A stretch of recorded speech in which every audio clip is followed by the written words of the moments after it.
Single Simulcast is about a lot of things. This podcast may make you laugh, cry, or pound your fists into your desk.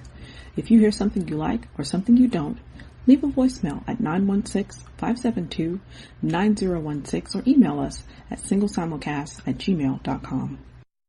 1. Single Simulcast. Hello? Hello? Hello. Since we're all doing hellos. Hey! Hello. What's going on, yo? Nothing at all. How have you been, man? I've been alright. It's, yeah. Other than going on strike with the rest of the teachers this week, everything else is okay. Oh, wow. Yeah. Okay. First time in Arizona history. So they screwing y'all in Arizona too. Y'all, these past couple weeks have just shown me that as much as I want to be a teacher, as much as I feel like I have, I can really help and help enrich young kids in my area, I don't think I want to put up with what y'all putting up with right now. Oh, we put up with an awful lot. And I work at a non-traditional high school, so I'm dealing with kids who are behind on credits trying to graduate. I deal with a lot of pregnant teens or young mothers, young fathers. We have a huge program for young parents, like a big daycare. So, a lot of our kids, they go through a lot to get to school, and it takes a lot of motivation to keep them on track. So, a lot of work. Now, here's my question. When do teachers get paid differently depending on what school they're at, like what type of school they're at? No, I mean, I worked in the Tempe Union High School District. So, if I were to go to one of our other sister schools, I'd still pretty much have the same pay depending on what I'm doing. So, that doesn't fluctuate, the pay. Okay. So if a teacher has been teaching at X amount of school for 10, 15 years and they're on some sort of structure, they don't lose pay if they go to a different school. Okay. Yeah. I mean, I just wanted to make sure before I actually decide whether or not to step into this rap game where I start aiming at. Oh, you go in it, you're not doing it out of trying to get ahead money-wise. It's, you got to really have a inhumane amount of patience, and you got to do it just because you enjoy it. Which I do, but I mean, y'all put up with a lot of stuff, and I'm not talking about from students either. I mean, other teachers, surrounding communities, parents. Well, at my school, we don't really deal with parents at all. That's kind of the problem. A lot of our kids are latchkey kids, or they work in the afternoons, and their parents aren't really involved too much. So we don't have those type of issues. It's just more so, just trying to keep these kids on task and on track to graduate. And a lot of cases, we have a lot of super seniors, 19, 20, even 21-year-old students who are trying to graduate. But at least they're trying. Trying is the operative word. It can get frustrating sometimes. Yeah, I can see that. How do you deal with this a 21-year-old senior? Likely just like everybody else, because at any given moment, can't they just say, you know what, I'm grown, and just they can sign themselves out. I kind of, as a coach, I kind of use that same type of mentality, being a coach, kind of just let them know that, these opportunities come around, you're going to run out of these opportunities. That's kind of like life in general. Life is just opportunities from time to time. And as you grow older, those opportunities continue to dwindle. And, this is your last shot. If this is something you really want to do, you'll do it. So, I try to mind trick them a little bit, but it comes and goes, has its moments. Yep, sure does. Now, do you do you have any, because the team you coach is from this school, right? Like, it's not a different, like, rec league or anything. It's actually this school's team, right? No, the high school that I work at is the alternative school for the district. So it's the smallest school. It's a school where kids who are failing or get into issues, they go to that school. So I coach at McClintock High School, which is one of the sister high schools. So it's a normal, like, 2,000 student high school. Okay. And how you liking it? I mean, how long you been coaching over there now? I just finished my 6th season, 4th as the head coach, as a JV head coach rather. Okay. It's cool. I mean, we have a really big senior group that's coming up that, we'll have a shot at getting to the Final Four. We'll be definitely a top 5 to top 10 team. We finished in the top 8. So we had home court in the playoffs this year for the first time in about 10 years. We got upset in the first round, but, I mean, we had a good year. We only lost 3 seniors, so we're returning pretty much all our main guys. And so are you the assistant coach for the varsity team, or? Yeah, no, I assist on varsity. On the road, obviously, after my JV game, I'll just get on the varsity bench. At home, I actually announce the games. Like, I'm the PA announcer at home. I just make a little bit extra money, but I like announcing. I like to talk, obviously. Yeah. So I'm pretty good at it. I kind of modeled myself after the Suns' old PA announcer from back in the day. So it's pretty fun. So I do that, and, I'll go in at halftime and help with adjustments or get a little talk here or there. But, yeah, I'll announce the games at home. So. What percentage of coaches would you say are teachers who are just trying to get some extra cash and don't really care about the sport? Like, when I was a kid, seeing those movies like Rebound and all that where the coach didn't care at all, they were funny, but no. Oh, no. I mean, what are stipends for coaching, and if you break it down, the amount of hours that you put into it, I mean, it's like sweatshop labor wages. So, no, you'll depending on the school, you might get a coach here or there who, is good in real estate or retired. They have their money and they're kind of just doing this in their free time.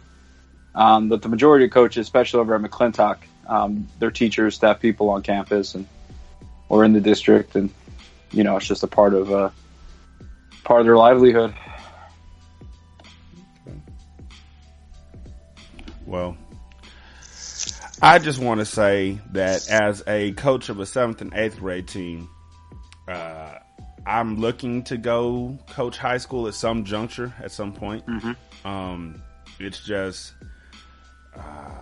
they don't really tend to leave those positions once they get there. It's kind of hard to finagle your way into a high school spot at this day and age. And I have a lot of kids who aren't even playing high school ball. They're just solely going to be looking at AAU, like year round. Do y'all have that sort of a situation hitting y'all down there as well? AAU, yeah. I mean, during the high school season, there's not really anything going on, but like right now is big AAU season. Really, when the high school season ends, from like March, pretty much till about May or so.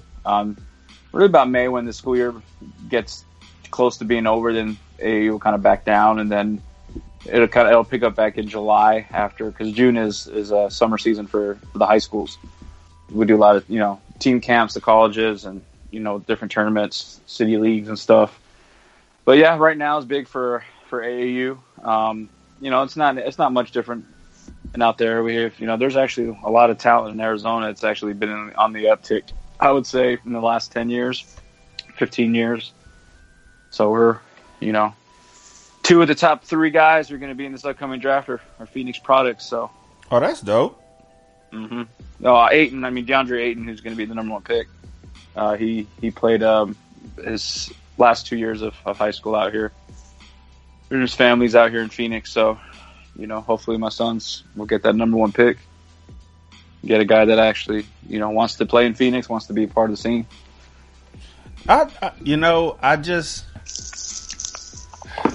I used to love. I used to respect the Suns a lot. And last year they had the group that was, like the team that shocked the world by making it to the like doing well when nobody expected them to. And then this season they just kind of. Yeah, I mean, this has been the worst decade in the history of the franchise. They just celebrated their 50th season, and they had probably the worst season of those 50 years. But as a Suns fan, being a Suns fan for more than half my life, 25 years really, we've been spoiled. I mean, the Suns have contended for championships in pretty much every decade except the last 8 years. Mm-hmm. So, we can't get over the hump for whatever. We're snake bitten getting to that final path. But, I always use this stat on Twitter and people laugh at me. Like, the Suns are top 5 in all-time wins in the history of the league. Really? Yeah, they're only behind the Lakers, Celtics, and the Spurs as far as all-time wins are concerned. Were they there when? No, they weren't there when the league started. How the hell they pull that off? 50 years. I mean, they made the playoffs. I think their second or third season ever.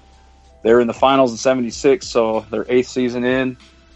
In the '80s they were always competitive, and '90s with those Barkley teams, and the Nash in 7 seconds or less, and they've been consistent. They've never had this long a dry spell where they were just in the lottery. This long. They'd be out. They'd miss the playoffs maybe 1 or 2 seasons in a row. But there was never any sustained droughts where they were competitive. So not like now. But this is the most important offseason in about 15 years for them. So let's see what they got. How you liking the playoffs thus far? Oh, they're awesome. I'm watching right now. I'm watching Philly and Miami. Excellent. It's just great seeing a lot of these young teams, these up and coming stars, getting that experience and kind of taking that stage, just kind of giving you a snapshot of what the league's going to be for the next, decade plus. It's awesome. I think that the NBA is by far and away the best product of the 4 major pro sports, and they're really showing it at these playoffs. And you always have the old heads complain that they're not physical or they don't like the style of play because there's not any post play. And I mean, these guys are going at it. The ball's moving around. They're getting feisty. There's hard fouls. Guys getting each other's faces. Near fights like every game. So not much anybody could complain about what we're seeing right now. For sure. Boy, it's a beautiful time to be alive. It is. Chris, Jeff, Chris. Jeffrey. What up? I guess we can. Hold on. I can't hear y'all. Hello?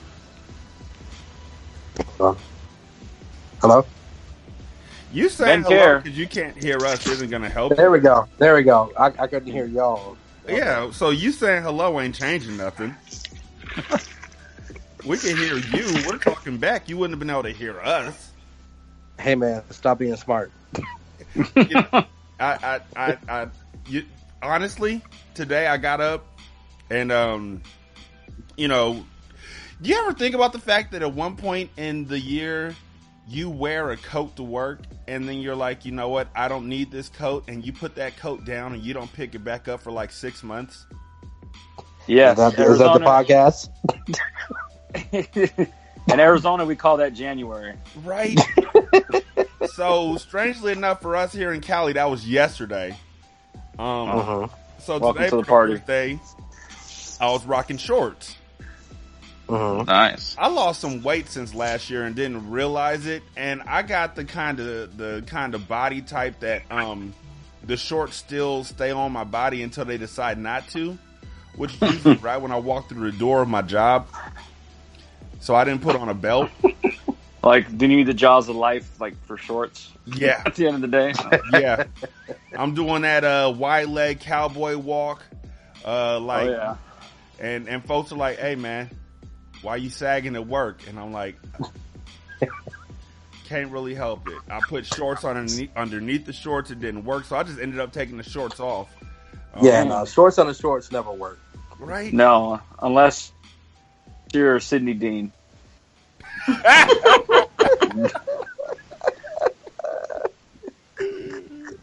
I'm still mad at that nigga for being on that movie.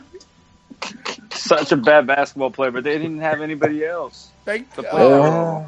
Yeah. Denzel wasn't charismatic enough or funny enough to be that role. We know he could play, so. Yeah. It's just, you watch that movie now and it's just like, that's the best y'all could do. That's the only black person y'all knew who might have been able to play basketball at that time. Like, I know Denzel, like you said, Denzel wasn't there, but what about the nigga from he was Jason's there. Lyric? He was there. Denzel was around. I mean, he had already won an Oscar by then. It's just, Right. he wasn't, he just, like, Wesley's a different type of movie star. Yeah. Right? This is like at the beginning of his, action. Yeah, you couldn't imagine comedy. Denzel in that movie. No. Like, Wesley and Woody were a thing. Like, they were in like 2 or 3 movies together. But it would have been dope, though, when he throws Woody Harrelson the alley-oop at the end and Woody dunks it for the first time, if it was Denzel, and Denzel was like, ha-ha, my nigga.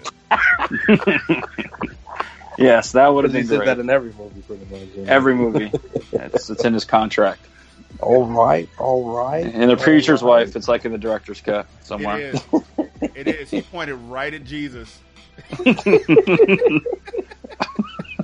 That's my nigga, you alley-oop. Philadelphia, Tom, it's all there. Y'all. Oh, man, how you fellas doing, man? Good. I'm good. I haven't talked with you since, well, by the way, Jeff, Shante, Jeff. Hi. Hi. Oh, yeah, I saw your name on there, but I didn't even hear you, so this is cool. She's That's my weird. co-host. Yeah. I knew that, but I didn't hear her yet. I should say that. Yeah. I didn't hear her speak yet. Okay, there we go. The last time I spoke with you on this show, Jeff, we were talking about all gold everything. Whoa. Yeah, I was still in Connecticut. Yeah. Mm-hmm. Yeah. Trinidad James and the Prophet Future. The Prophet. Yes. Prophet. Yes. The Whoa. Poet Laureate. Man. We really thought that nigga was gonna go places. Hey, Well, man. I mean, he's low-key responsible for one of the biggest hits of the decade with Bruno Mars, so I hope you got some residuals out of This is that. also true.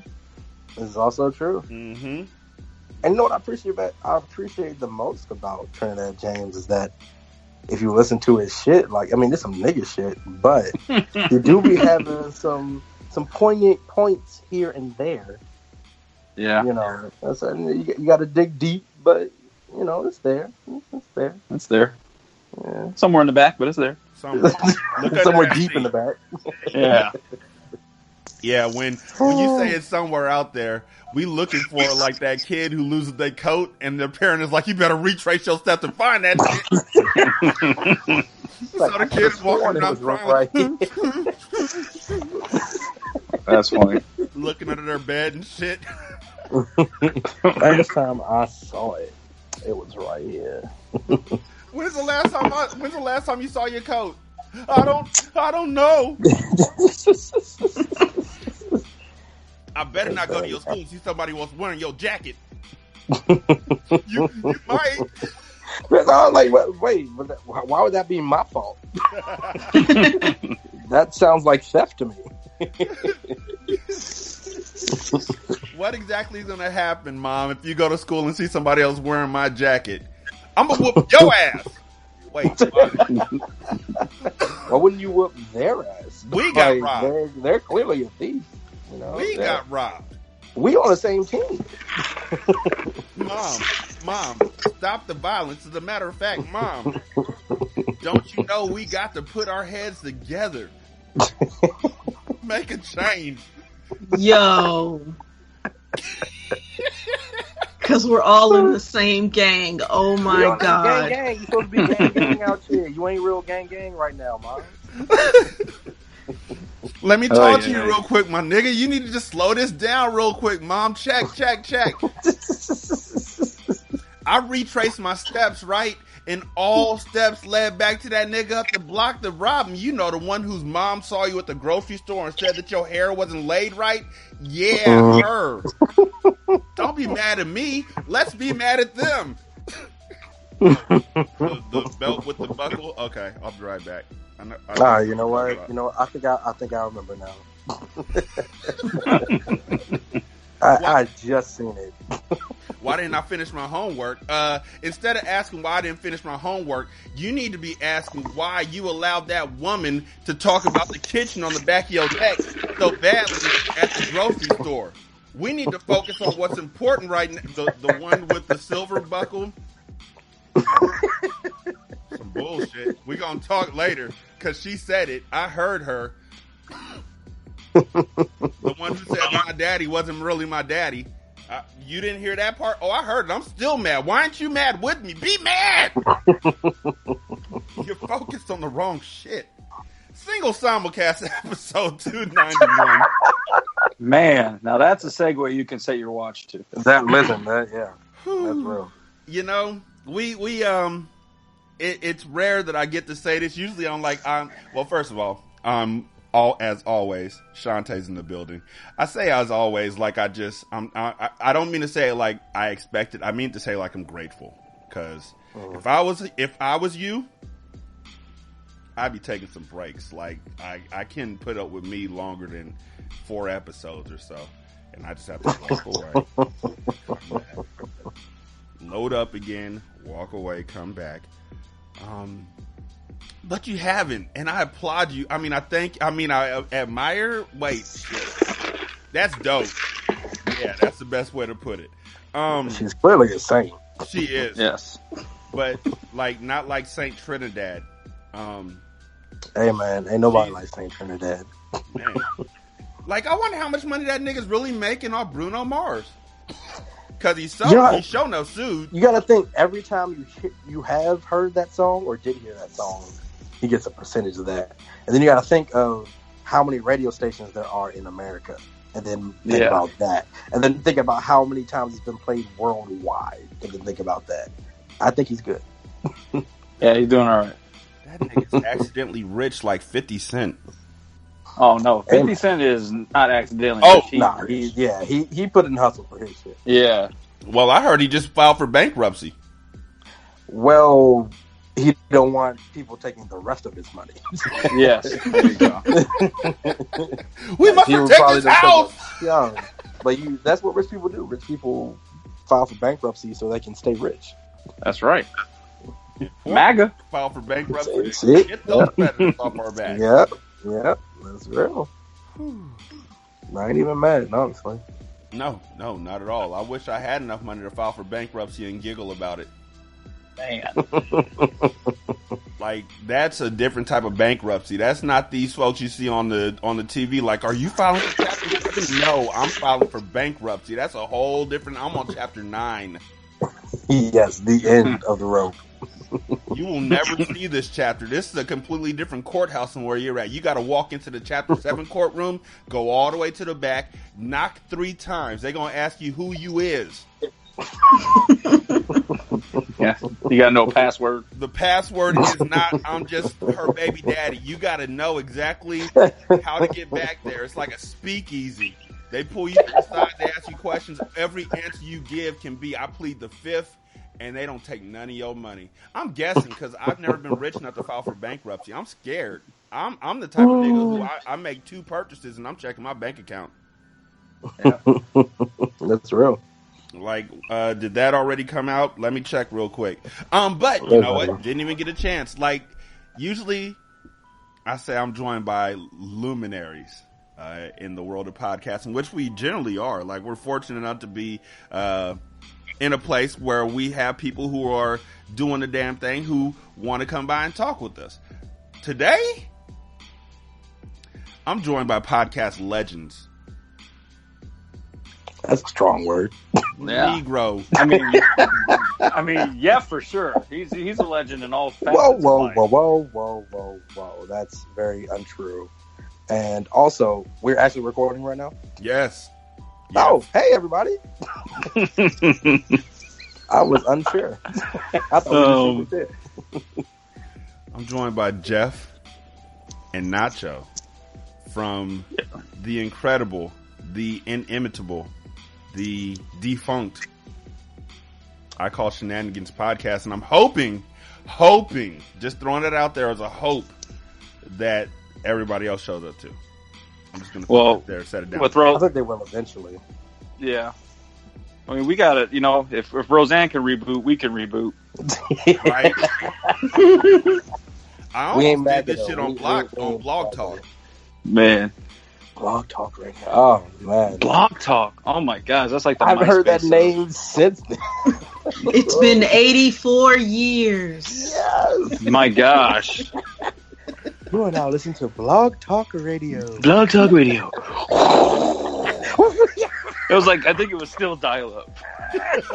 Yo, like I swear, like all these people with podcasts now don't even know about that shit. Dude, they talk about everybody having podcasts now. I'm like 2010, 2011, everybody had one. Everybody. Like then. Now it's like, oh yeah, we just want to start a podcast. Yeah. More power to them. Yeah, absolutely. Yeah, back then it was like the wild, wild west of podcasting. Yes. Yeah, it was. There was so many things we said then that we could not get away with. Oh, no way. I'm trying to find, and Jeff knows our great lost episode, maybe of all time. Oh, it's so great. Oh, like it deserves its own wing in the Smithsonian. It was that great. It was literally just me, Nacho, and fucking Leo talking nonsensical shit. Yeah, it was like sleepover, like your mom and dad would come in and kick us all out at 2 a.m. type shit.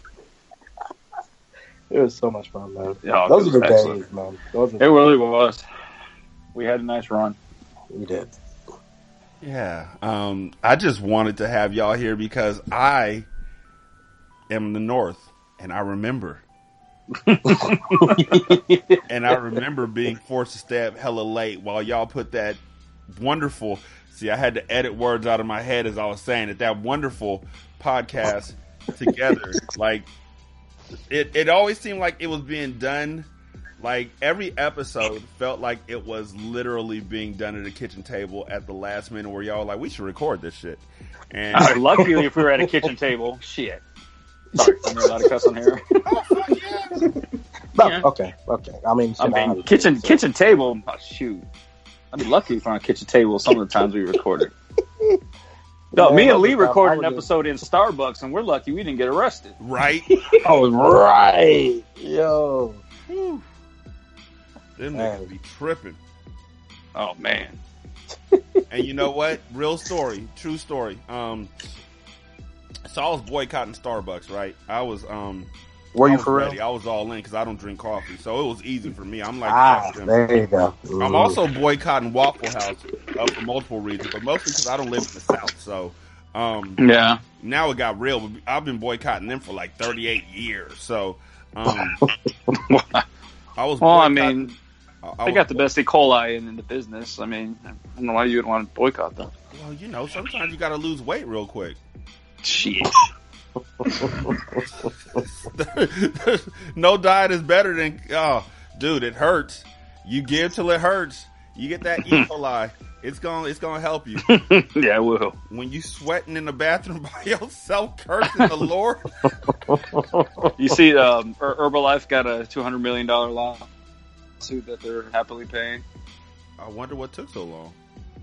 They had no E. coli. Like, that shit would have worked. They had some E. coli in that shit. Nobody losing weight from that shit? Nobody. It's just a pyramid scheme of nothingness. I never understood why people didn't just do what you really need to do to help people lose weight and just put meth in your shit. Yeah. Who wants to get addicted to meth? Just you'll lose hella weight. There was this white girl. And your teeth. And your teeth and your life. But they can put that at the bottom in the quick things they say at the end. This medicine is known to cause this addiction and tooth loss. As the two old middle-aged white people are in the bathtubs on the top of the hill holding hands. But I knew this white girl. She was white, and so she was white. She was white. It's important that you know this before I go any further. So this. Well, actually, you could play a game where you can just say the story, and then we'll just know halfway through. Oh no, this is also very true. I can't do that. That's already copywritten and trademarked. No. But this white girl who was white, because she was white, came up to me and said, "Do you know how I lost so much weight?" And I was like, "I don't even know you." Like, I'm guessing when I say that she was just waiting for somebody who she knew to come up to her and be like, "Wow, you look wonderful, Heather. How much weight have you lost?" And nobody came up to her. So she came over to me and she was like, "Do you know how I lost so much weight?" And I was like, "No." And she was like, "I did meth." And then she smiled, and like three of her teeth are. She looked like a jack-o'-lantern. 3 of her front teeth broke bad. Just took off. But I'm just looking at her like, white folks don't know when not to admit shit. Like there's certain things. Oh, so Starbucks. I was boycotting. I was ready. I was at my basketball game. Cause I coach right now. I'm coaching a rec team. And I was in the process of telling all the black folks in the rec league why I didn't fuck with Starbucks. I didn't say it was because I didn't drink coffee. I was just like, they fuck with black people and they ain't helping us out at all, and they're racist and they're discriminating and all that kind of stuff. And at that very moment when I was like, and I don't fuck with Starbucks, right at that very moment, one of the parents of one of my players on the team called me and was like, "Hey coach, do you want a strawberry frappuccino?" For those, like, I'll take 7. The strawberry frap is like a strawberry milkshake. It's like a frozen Nestle Quick, and it's fucking wonderful. And so I'm standing there next to all these people that I was just protesting with for the cause. And I had to turn around real quick and say, "You know what?" I'm like, "Fuck Star." Yes. Could you get whipped cream on top and some of the chocolate? Venti, please. Venti. Hey, matter of fact, can you get a vanilla frappuccino and get a caramel cup and ask them to add the crumblies? They know what I'm talking about. Ask them to add the crumblies. It's important. All right, I'll see you soon. Okay, I'll meet you out front. Don't come in at all. Bye. So all I'm saying, they don't ride with us, so I don't ride with them. Fuck Starbucks. And she came in because why would she listen to me? I'm just the coach. She came in and was like, "Hey, coach," and handed me my Starbucks. It wasn't gang, really. So, question, gentlemen. Yes. Since the last time that I've spoken with you, which, Nacho, I think the last time I spoke with you was... It's probably about 4 years ago. Maybe about 3 or 4 years, I want to say. Yeah, it was you and Bomani. Oh, my. Yeah, that was years. Okay, yeah, that's like 5, almost 6 years ago. Wait, you had Bomani beef? No, we were up there talking the wire. Oh, yeah. Oh, okay. Yeah. Yeah, no. Okay. Hell no. Bomani, that's my dude. That's my nigga. I mean, I don't know him personally, but I've been on a podcast with him, and he seems like a really nice guy. Oh, and I called into his show. He seems like a really nice guy. I got no beef. All right. Yeah. Now, Stephen Smith, I got beef, but we won't get into that right now. Wait. But with that said, since the last time I've spoken with you, what you been up to, Nacho? Well, I have 8 jobs working in education. I'm just coaching high school basketball. Been doing that for the last 6 years. Working in high school and about to go on strike for the first time in Arizona State history, starting on Thursday. Nice. So that should be a lot of fun. Y'all get paid when you strike? Well, if we have like our general leave, like our personal time, like we have to use those hours. So no. That's fucked up. Yep, that's the way it is though. So, that's pretty much it, man. Just trying to be great, trying to be Jeff out here in Arizona. Well. We don't want to be there. You do not want to be me. What you been up to, Jeff? Oh, God, since the last time we talked, that had to be like 2012, right? That was like 6 years ago. Give or take. I'm just thinking out loud. Back when nobody knew if Future was going to be a bigger star in Trinidad. Like, we literally got Future second. Oh, no. We knew. Oh, yeah, we knew. Future is the prophet. So, yes. Man, I've been here, I've been there. I'm just still out here trying to make it, doing my job at my place of employment the best I can and trying to uplift other people and just enjoy life, man. That's all I'm about right now. Positivity and uplifting other people and then seeing other people do well. Men care. Men care up. Men care. The conglomerate. Forever. Ever. I'm into doing that shit with my friends, but nobody respects it. I mean, we all do ratchet shit with our friends. That's, Yes. There's nothing I can comment on. But. Guilty. But no, it's good. It's good to be back with you guys, man. It has been a long time. And it has been. I've only been on one podcast since then. Wow. So this is good. It's good to hear other people's opinions and how they feel about things, and especially you guys are dope. So Nacho, when you coming out with another episode of Nacho to Society? I don't know, man. I mean, honestly, like, especially in the last couple of years, I've definitely got the itch, the bug to get back in it. And actually talking to my friend who plays with the Lakers, who has a very successful sports podcast himself. Been trying to angle myself to get on that one to kind of, get everything back going. But I don't know, man. It's just, work in education. And I mean, I work 7 days a week, during the season. Late nights, away games and stuff. But I'm ready, man. I see, kind of other people that we've known. It's really weird being on Twitter for almost a decade. Right. Kind of seeing these careers of people like you look at Dragonfly Jones and Nichols and Comp, and then not even that. Like you see, like I remember when we had them on our podcast, and that was like the first time they've ever done a podcast. Yep. And they're kind of like the, Jesus and Mero, Great Value, Jesus and Mero, you know what I mean? Like, they have that.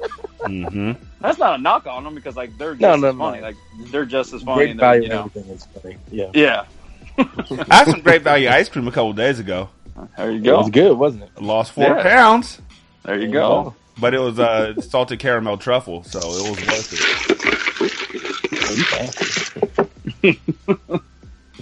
So, I don't know if y'all watch this stuff. I don't, but I'm always down to talk about it.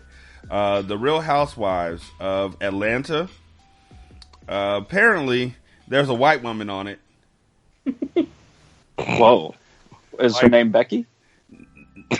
Her name is Kim. I guess. I mean, close. Yeah, close. Right? That's standard issue. Right? So, Kim, who's white, I just want to make sure that we get that out there as much as possible. The white girl on the show named Kim. She went out there and told the host, Andy Cohen, because at the reunion that they have at the end of every season, I guess, she called him into the bathroom for a private meeting and complained about the way she was treated by him and Atlanta Housewives Nene Leakes, Cynthia, Kenya, Candy, Portia, and Cherie. They should change the name to DMX Song.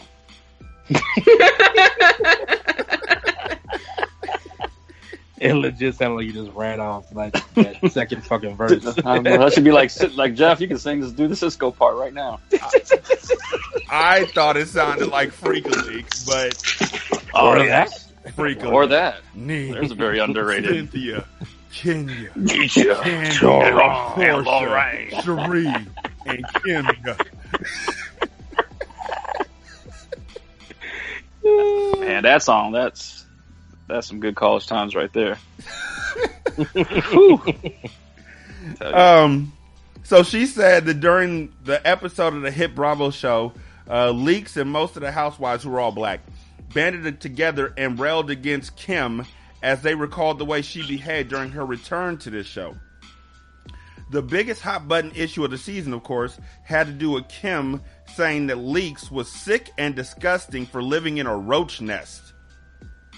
A term... aren't they all rich? Isn't that like a rule to be on one of these shows? At least the husband got to be rich, right? Yeah. I'm really like... And Nene, she does like movies and stuff. Does she though? Wait, Shantae, you watch these shows, right? At all? I don't watch this one. I don't watch this one, and I haven't watched this since like the first season. I mean, the problem, like you said, as far as her being rich and everything, I don't know if like a roach was even shown or anything. It just sounds like it was just her being shitty and saying Nene was dirty, but there was no evidence that Nene was dirty. She was just, popping off. And when she said that she was living in a roach nest, many of the women told Kim on Sunday that they felt it was racist for its cultural implications of impoverished black women living in the projects. Kim said, me. Kim said, you're reaching. Don't try it. It has nothing to do with the projects or none of that shit. A roach is a roach. Man, she went all roaches matter on her? Yes. Yes. Your roach is no better than my roach. Although she appeared to shrug off the negativity during the ferocious fight, rolling her eyes and walking off set after it was done, she broke down in tears because that's what white women do. I'm that's sorry. what they do. That's what they do. Like it's just at this point, I look at tears from white women as a counterattack. Because if they can't make you understand what they're saying with their words, then why are you?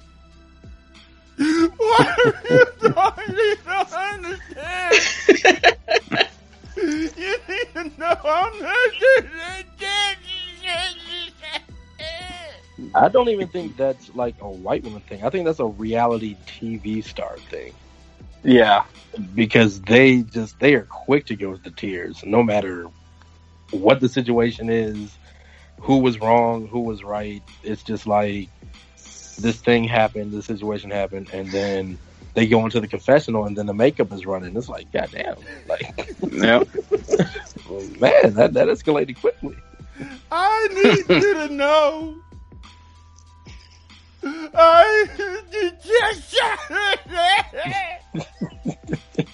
Call that Jesse Spanowing. Right. But she said, quote, that bitch knows I'm not racist. Oof. Wow. Oh.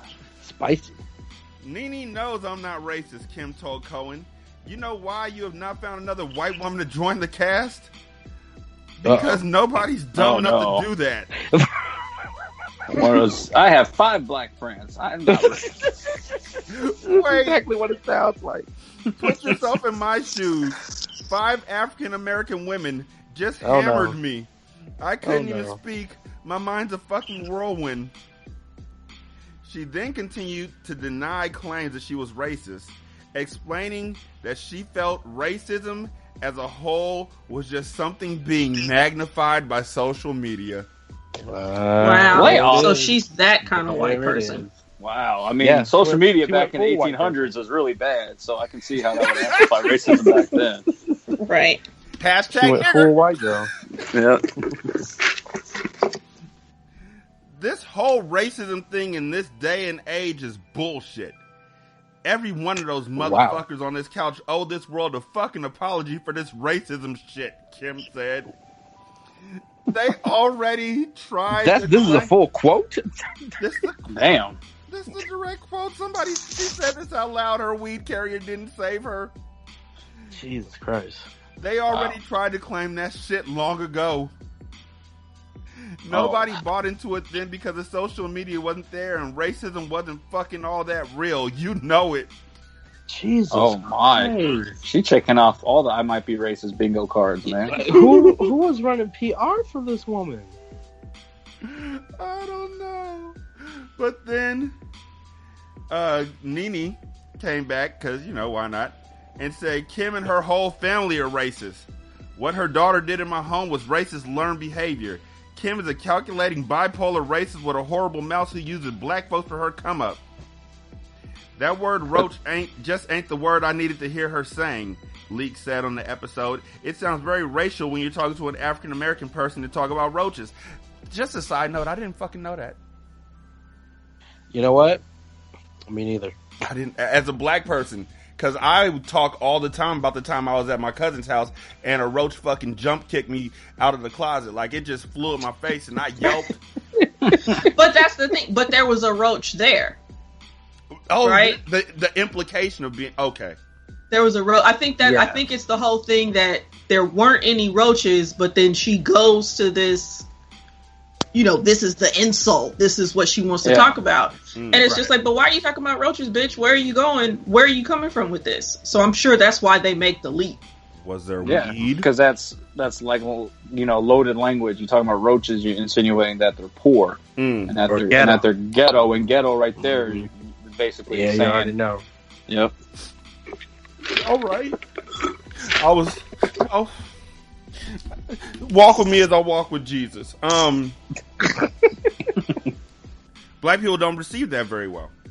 No. Kim didn't take Leak's claim lightly, as hashtag Roachgate played out on social media. Roachgate? Wow. That's awesome. Hashtag Roachgate. Roachgate. That sounds like a fucking old, like, medieval establishment of, like, gentrified roaches. There's built a settlement of roaches. They're like, can we go to Roachgate? We are going to Roachgate. Never forget the Battle of Roachgate. The Battle of Roachgate. He forth never knew to villainy until he fought you at the know walls not of who Roachgate. You're fucking with at Roachgate.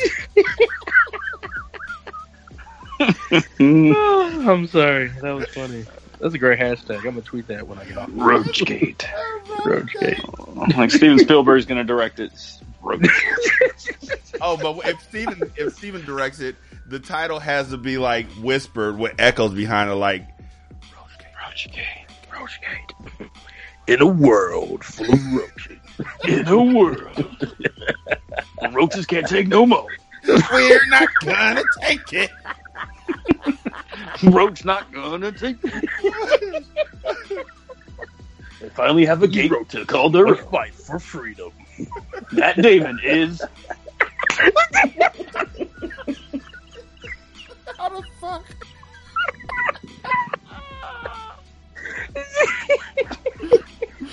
With Keanu Reeves. And Jennifer Lawrence as the roach he used to love.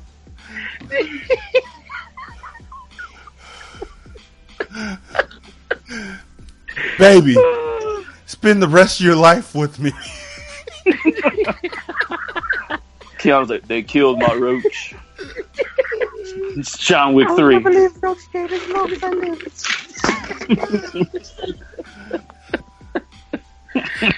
Oh, shit. Look, off the kitchen counter, everything you see is ours. But you must never go to the Roachgate. But Father, the light. No! When the lights come on, we must scurry.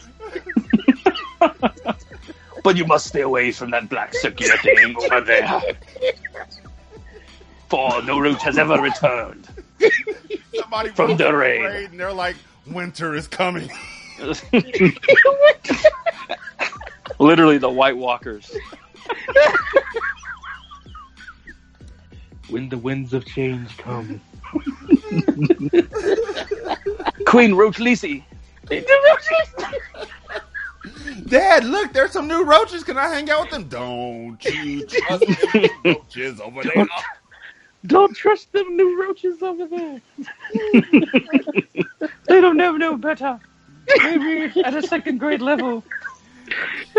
Kim obtained legal counsel against Nene, saying, Oh man. she put hashtag KKK on the Instagram post. I've hired legal counsel at this point. It's just that bad. Somehow this motherfucker's telling Larry King this on Larry King Live. How did this happen? It's inappropriate. Oh shit. She said this live. It's inappropriate. In this day and age, people are dying over racism. I'm on a show with all African American women, and I'm the only one that's ever been on the show that's Caucasian. So it's a card that sometimes they play, and it's grossed. And I won't allow it. The Don't Be Tardy Star, they keep calling her that. The Don't Be Tardy Star. Don't be tardy to the party. Like they keep calling her that. I think that's the only thing I know about any Real Housewives of anything is don't be tardy to the party. She revealed later that she received death threats after leaks claimed she was racist. Quote, she wants to pull the race card. That's the devil, bitch. Kim said, there's not a racist bone in my body. Not me, my husband, or my children see color. We never have. You know who I'm mad at? All of them? Yes, but I'm most mad at the quote-unquote journalists who gathered all of these Kim quotes for this story. Like, what?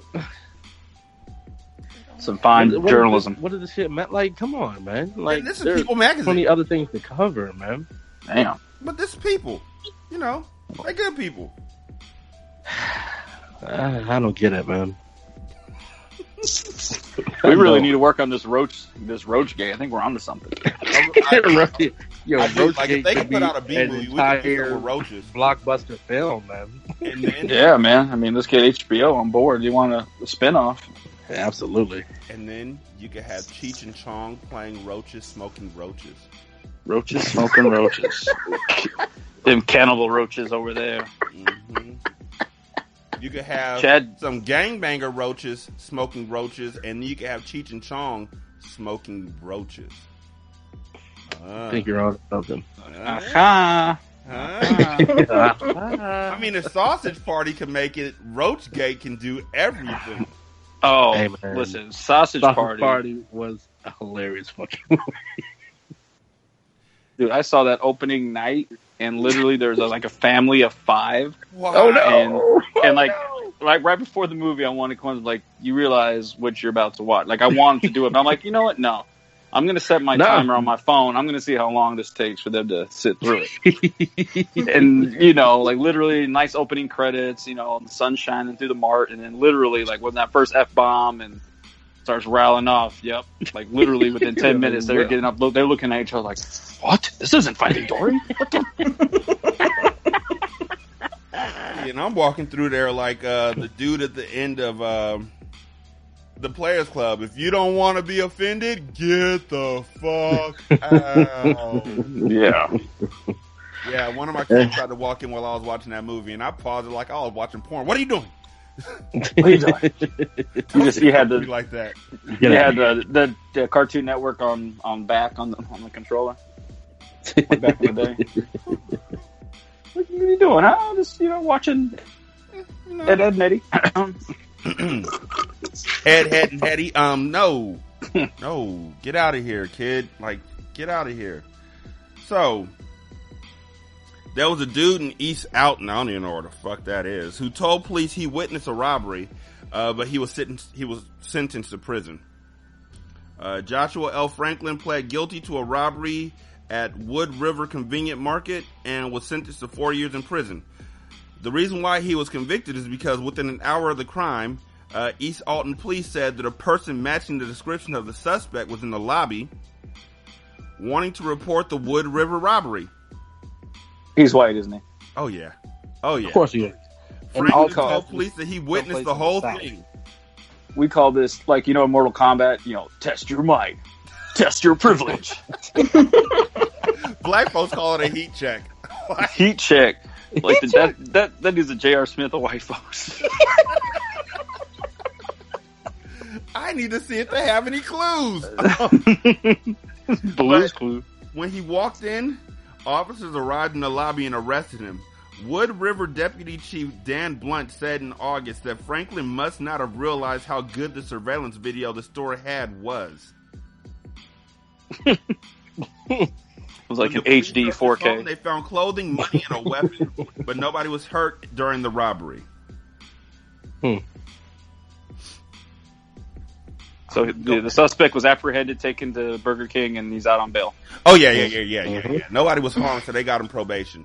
Yeah. No white person was harmed in the making of that arrest. It's like Humane Society warning at the end of every movie. No roaches were hurt. No roaches were hurt in the filming of this movie. Oh my god. Oh, Roachgate and Joe's apartment. So, actually, you know what, y'all? We will actually be right back. This single simulcast. I'm Amber P. I'm also black, sexy, geeky, and mental. And you are listening to Single Simulcast. Rock on, cool kids. I'm a product my own decisions. You're right. You're a product of your own decisions. This is Single Simulcast. What's good, everybody? It's your boy Jeff, aka Jeff Esquire. I'm out here hanging with my people, Rashani and Shantae. You're listening to Single Simulcast. Hey everybody, this is Gerald Jones from the Buy Black Podcast, and you're listening to Single Simulcast. I've been drinking a whole bottle of wine through this episode. This is the first podcast I've been on where I've been allowed to drink, and I'm loving it. Y'all keep listening. This is Jarman, aka Shantae's brother. You listen to Single Simulcast. Favorite podcast is favorite podcast. I like listening to it. Hopefully you like listening to it. Enjoy. That was simply sensational. Single simulcast shall surely surface speedily. Bitches.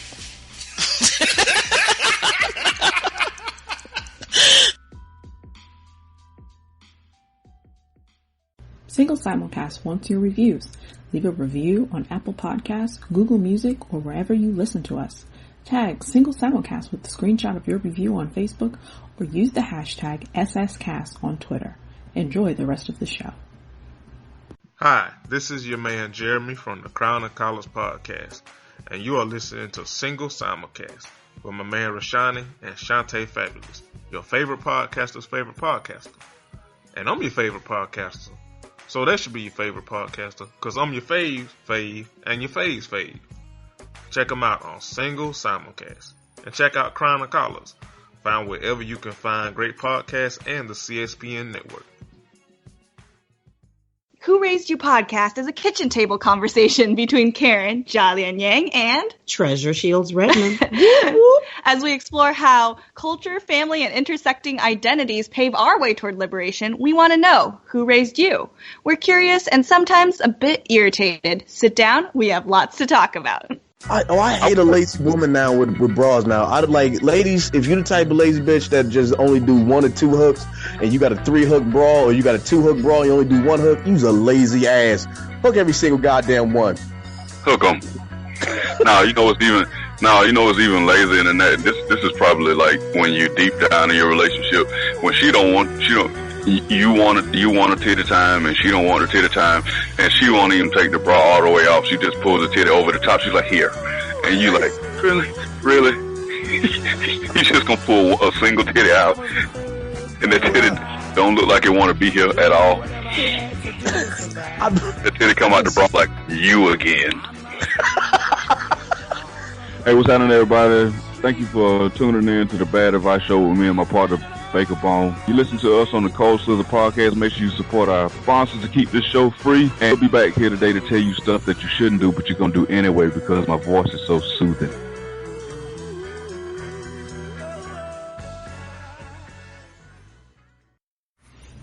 Are you interested in supporting this Black podcast? Awesome! Become a Patreon member at www.patreon.com/singlesimulcast. And for $5, you'll be able to chat with the hosts during our monthly Q and Awesome session. You can also support the show via our Teespring store at teespring.com/stores/single-simulcast and get a shirt or a mug. You also have the option to put a little something in our cup at paypal.me/single-simulcast. My name is Jordan Redfield Wade. Well, well, well. If it isn't the so-called People's Champion. By day, I'm a philanthropist and private investigator. You risked your own life to try and protect someone who needed it. If that's what's needed to be a hero, then I want to help. But by night, I protect the people of New York City in a different way. My name, champ, is Redwing. Do I need to count the sheer number of felonies you committed today? As she lay dying, I promised my mother that I would fight for those who couldn't fight for themselves. And I refused to let her down. I would do anything to keep you safe, you know that, anything. Even murder? If that's what it took, then yes. I am the defender of New York City. Justice is not something you can manufacture. I am Red Wing.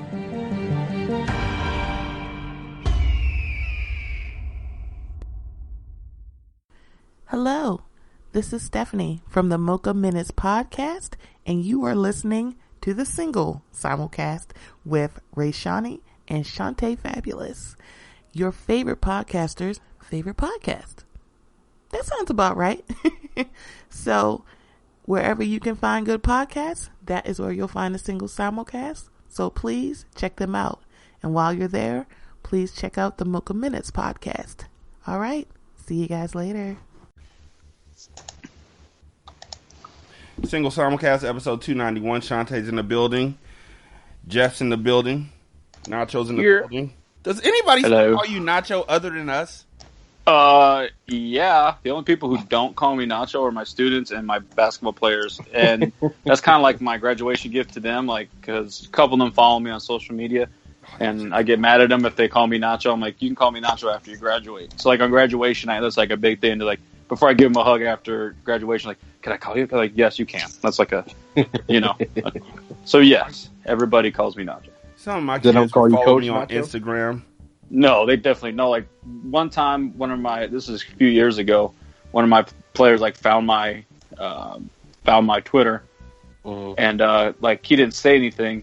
And then, like, at practice, you know, he started calling me Nacho, and I just kind of gave him a look.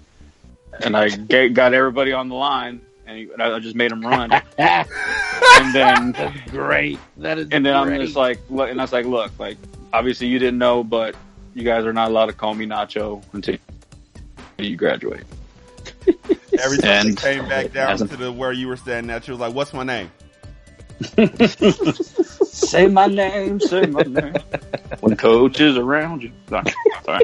What's my name? Kunta. Keep running. Nacho. No. Keep running, motherfucker. No, like, yeah, like, everybody calls me Nacho. It's, you know, my family, except my parents, but, like, my brother, you know. When I introduce myself out, you know, to the fine white women out in Scottsdale, you know, it's Nacho. It's a good conversation starter. The Milky Way. It's like the Milky Way. Oh, I've been trying to get Jeff out here in the longest. I mean, yeah, man, I need to get my life together and go on out there and hang out with him and Lee. Like, no bullshit. Yeah, we hung out with Lee for his birthday Sunday. Like, Sundays, I don't know if you guys have, like, a Sunday fun day. If you guys know or aware, but, like, that's, like, the ultimate time in Scottsdale. It's like a 12, 13-hour extravaganza every Sunday. Here we just brunch. Like, yeah, well, yeah, the same thing. Like, brunches will start. There's a couple of big-time brunch spots, but then the party keeps going literally till, like, 2 in the morning. Jesus Christ. 2 in the morning in Scottsdale? On a Sunday? Right. Okay. Oh, yeah. I believe it, but on a Sunday, I can't scrap. Oh, it is the best time. It's like, if you get out here, Jeff, for a weekend, we take you on a Sunday about 4 or 5 o'clock. We'll take you to a certain spot and where it hits its peak, and you're just like, okay, I get it. Word. I get it. Word. Okay. I never, you know, it's just I have so many preconceived notions about Arizona as a whole that I never thought that Scottsdale would be the place where they party. Oh, it's a top 10 party spot in the country. It really is. Isn't Arizona like one of the top party schools in the nation? ASU usually is, but like Old Town, like especially within the last 10 years, it's really, I mean, during Super Bowl, like back in 2015, like it was incredible. We had the Final Four last year. It was, we had the national championship for football every other year. It's crazy, man. Like it really has just popped off. It's pretty impressive. How many black folks live there? 4. Sorry, no. I feel like that's why the party is happening there. No. Still haven't found us. Hold on a second. Now, here's black the thing. people. It's Lee. It's Deuce. It's Deuce. The other Jeff. Long time. And my boy Jeff. I'll see him in Infinity War. Yeah, I'll see about Jeff in a couple days. No, there's lots of black folk. If you go out in Scottsdale, it's like I would say there's probably 60% hip hop as far as the music that's played. Really? There's a couple like really delegated hip hop spots. We have our great value live on Sundays called International out here. It's like the hip hop spot. Bottle service. You got your rappers and drug dealers and all the NBA players. Whoever's in town, they're usually there holding court. So yeah, I mean, there's a lot going on. You learn something new every day. I'm telling you, man, it's an experience. It's something. Just don't go in the summer. Oh, definitely go in the summer. It doesn't stop. It's like 120 degrees. That's an old. It's only that's like an old. 90. Yeah, and that's an old wives' tale. And we have what's called mystifiers. It's an old wives' tale. So we got Going these things called 100%. sprinklers, right? Yeah. Look, there's a block in Old Town. It's called the Entertainment District. It's literally like 10, 12 bars, all like truncated in this small little block. Right? Like the biggest one in the middle has a pool during the day, turns into a club at night with like famous DJs, like Big Boy was just there a couple months ago, like Little John's there like every other month. Okay. So yeah, I mean it's popping, man. Especially there's stuff to do every single night in Arizona. Every single night. Okay, so I'm a visit, but I got to make sure that I'm not like this woman. I need to find somebody to watch my kids. A mother of 4 from Iowa who left her children, ages 6 to 12, home alone for 11 days while she vacationed in Europe. Wait a second. 2 years of probation. There was a woman a couple years ago, just breaking in real quick. There was a woman a couple years ago who left her kids sitting at a table in a mall while she went to an interview in the same mall. There was another one who went to jail because she left her kid in the car while she went to an interview in the building right next to the car. But this one right here left her kids for 11 days and went backpacking in Europe. So this is basically literally the plot of Home Alone. Yeah. I say at least the chick in the mall. I mean, at least she had an interview to go to and not like backpacking and shit. And I mean, at least if they got hungry in the mall, they can go over to Panda and get a sample. Yeah.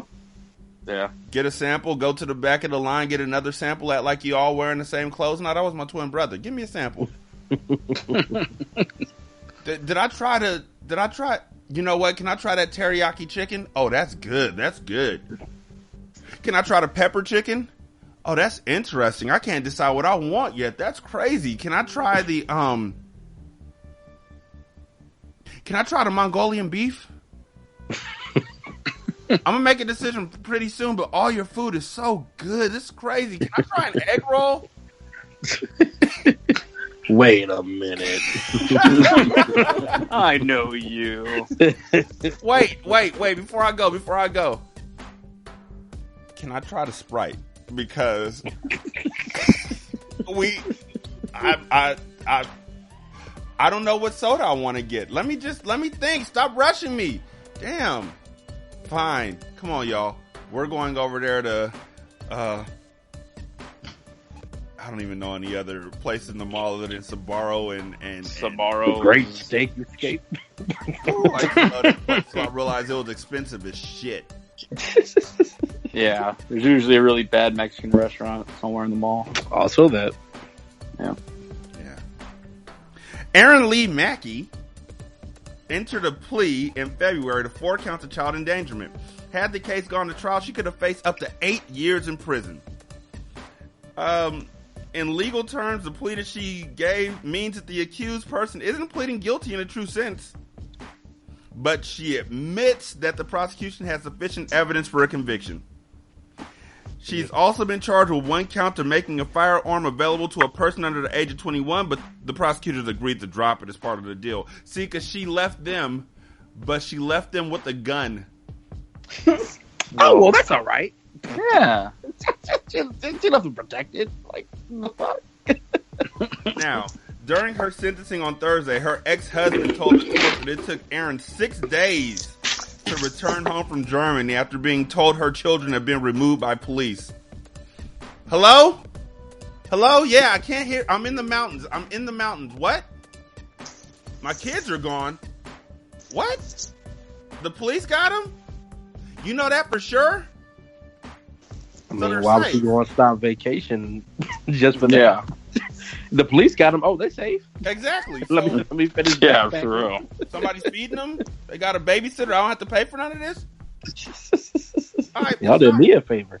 Yeah, like it's Oktoberfest. I'll talk to you later. Like, what kind of relationship do you have to have with your ex when they don't even call you and they're just like, fuck you and leave your kids? They don't call you at all to say, hey, I know that we may argue sometimes. We may not see eye to eye. Our relationship may not be the best, but I'm going to Germany. Can the kids stay with you? Nope. They're like, you'd be better off by your fucking selves. There's Hot Pockets in the refrigerator. Can you reach the microwave? Good luck. After the hearing, Matthew told the news that his ex-wife has yet to accept responsibility for intentionally leaving her children without supervision. Earlier this month, he was granted custody of the 2 younger children whom he had fathered. Custody of the 2 older children has not been decided yet. So she still might get two of the kids? Yeah. Like, 2 out of 4 should have been fine, right? Like, maybe 4 were just too many. She couldn't afford to get a baby. You know what? He probably came to the house and he was like, you 2, pack your bags, you're coming with me. And the other 2 were like, can we go? And he started itching, and so he went to the store and never came back. He was like, yeah, I don't know y'all niggas. Don't trust anybody. She didn't issue a statement in court, but her defense attorney pointed a finger of blame at the fathers of her children. Accusing them of fueling drama in this case. Yo, lawyers are trash. Yeah. They are the worst people on earth. But they're the best people at finding loopholes. You know who you should be mad at? You know who you should be absolutely furious at, America? Those 2 motherfuckers right there. If they hadn't divorced her, she would have never gone to Germany. I don't really know how this was going to go when I first started saying it. Like, yeah, it didn't. You started strong, but then you didn't. I didn't stick the landing. Can I start again? Y'all act like I didn't make that interview. Okay. Y'all know who y'all need to blame for all of this? The villains in this story aren't her. Look at her. The real villains is you, America.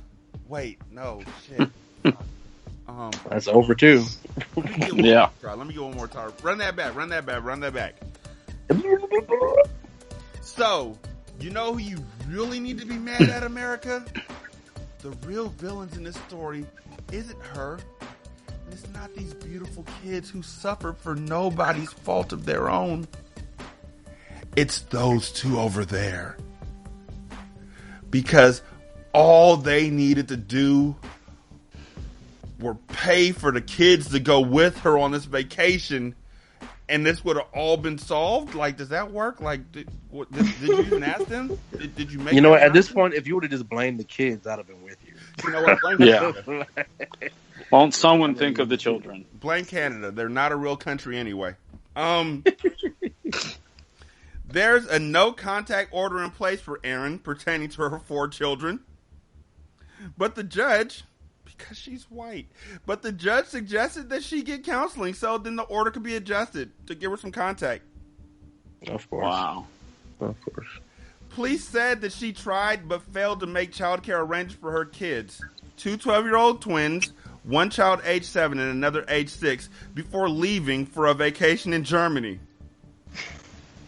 The father of one of the children was called by his child the very next day, and he called police. The children... He didn't go get his child? Wait, pause. Right? Pause. So, he didn't go, like, okay. I understand if he was in a different, like, state or some shit like that. But if y'all are living in the same area, your first inclination is not to go get your child. Well, you see, he was in Rome at the time, and he had left his child with her. No, with a Pop-Tart, not with her. No, I was gonna say this didn't work out for anybody, did it? The father of one of the children called the police instead of going to get his own child. Then the children, after he called the police because that was his civic duty. Oh, he was just trying to get at his ex-wife. Right. Yep. Aha. Oh, get out the chubby rain and say, "Gotcha, suckers." I love a good petty story. The children were alone. After he called the police, the children were alone for 24 more hours. Jesus, what? Before family members who weren't their daddy came and picked them up. Hey, yo. This is some spectacular negligence. Jesus Christ. What? Okay, so where was the story? Where was it? In Iowa. Oh, Iowa. Yeah, Iowa. Okay, that would make sense. Yeah. Police conducted a welfare check on her house after receiving an anonymous tip that the kids were there without any adult supervision. The dad an anonymous tip. But didn't leave his name. The dad calling the police wasn't the anonymous tip. Hey, 911. Yeah. My friend, not my daughter, just my friend, is alone at a house. Her mom left her there. Yeah, that bit. Wait, no, I don't know how she is personally, because she's just my friend and not my daughter.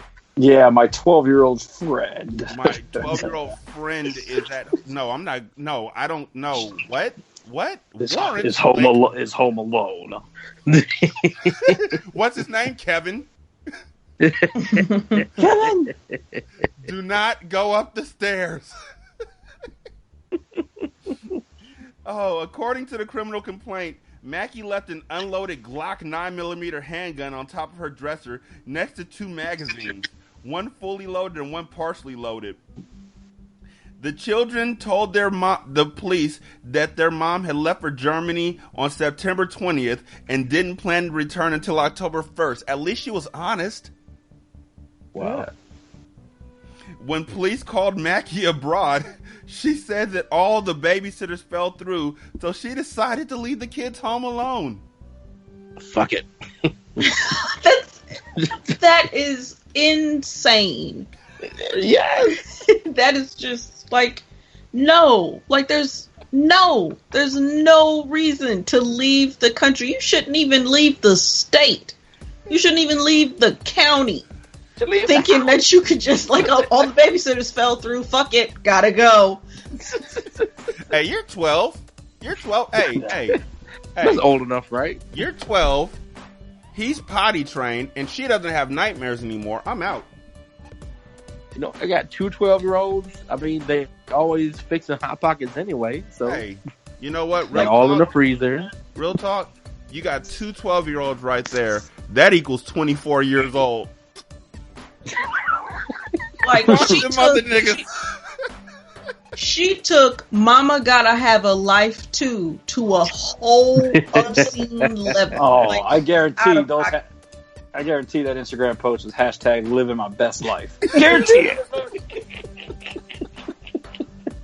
Guarantee. I might never have this opportunity again. Police investigators confirmed that Mackie had made no arrangements to provide adult supervision or care for the children while she was away, the police department said. Police told Mackie that was unacceptable and ordered her to return home immediately.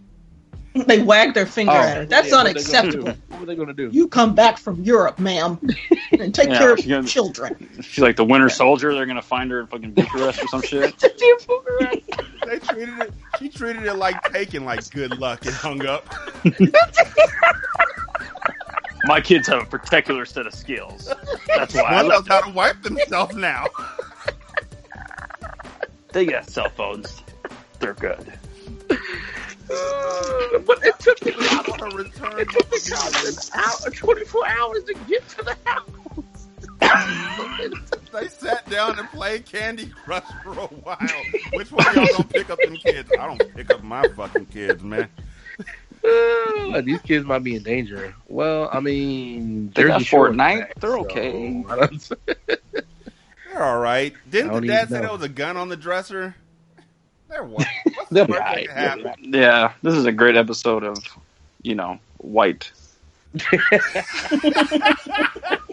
We now return you to White. It's Chris Hansen. I mean, fellas, seriously, when's the last time you heard a bad story about a white person with a gun? I mean, God. Crickets. Police told her to come home immediately, but she said, fuck you, and she only cut her trip short by 4 days. Returning to the U.S. on September 27th, and she was arrested the next day. Cops are bad at this. I hope that shit was worth it. Photos posted on Mackie's Instagram in late September showed her touring Bavaria with a female friend and a baby. Oh, wow. So that person is hanging out with the baby, but, plot twist. Her kids can't kick it. Like, she could afford one, but she couldn't afford all four. So they all had to suffer. Or fight to the death. With the gun. That's why she had the gun in there. It was like Battle Royale. If you guys gotta fight it out, here's this firearm.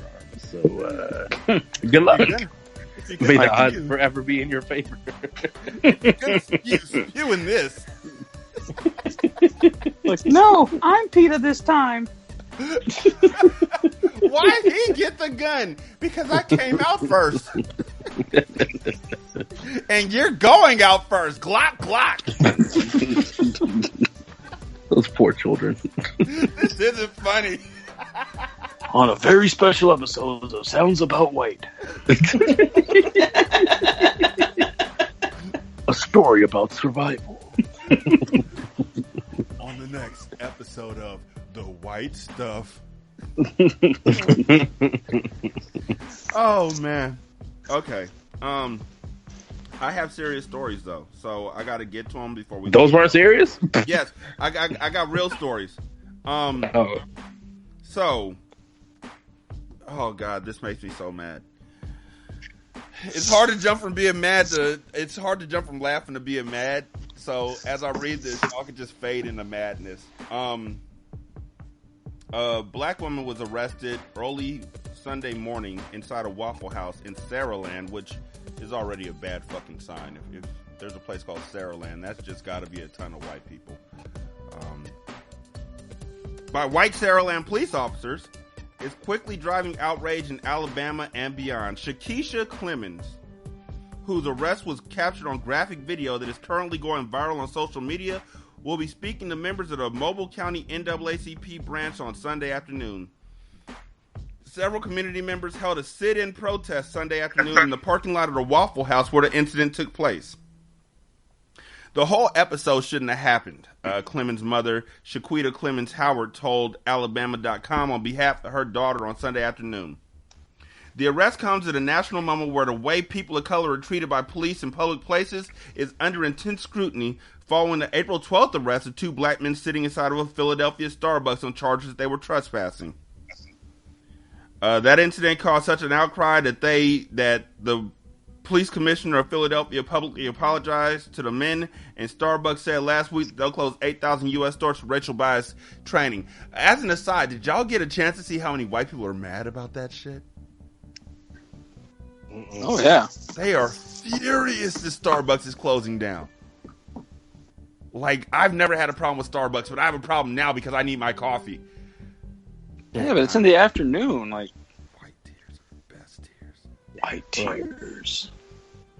The new cell phone video, which was captured early Sunday afternoon by Clemens' friend Kenita Adams, depicts Saraland police officers speaking briefly with Clemens before pulling her down off a chair and onto the tile floor of the Waffle House. 3 officers stand over Clemens as they pull on her arms and try to flip her over so she could be arrested. In the course of the altercation, her clothes are pulled down to reveal her breasts as white patrons continue to eat in the background. Well, I mean, those scones aren't going to eat themselves. I've already put syrup on this. If I don't eat it quickly, it's going to sap it all up, and then it just gets weird. What are you doing? Clemens asks at one point, to which an officer responds, I'll break your arm. That's what I'm about to do. She was ultimately arrested at about 2:45 a.m. and booked on charges of disorderly conduct and resisting arrest. The whole incident, this whole thing, was precipitated by a dispute over plastic utensils. Clemens asked for plastic utensils while placing an order at the Waffle House and was told by a female employee that plasticware cost 50 cents. When Clemens and Adams told the employee that they had not been charged for utensils when they purchased food from the same Waffle House the night before, the employee canceled the order. At that point, Clemens asked for the contact information for the Waffle House district manager who oversees the Saraland location. They didn't even ask her to leave. She was waiting for them to give her the district manager's card so she could file a complaint on one of the waitresses. When they went to go get the card, that's when the police showed up. The officer should have come in and said, we need you to leave. But instead, the footage shows the story completely, and my nerves are very, very bad right now.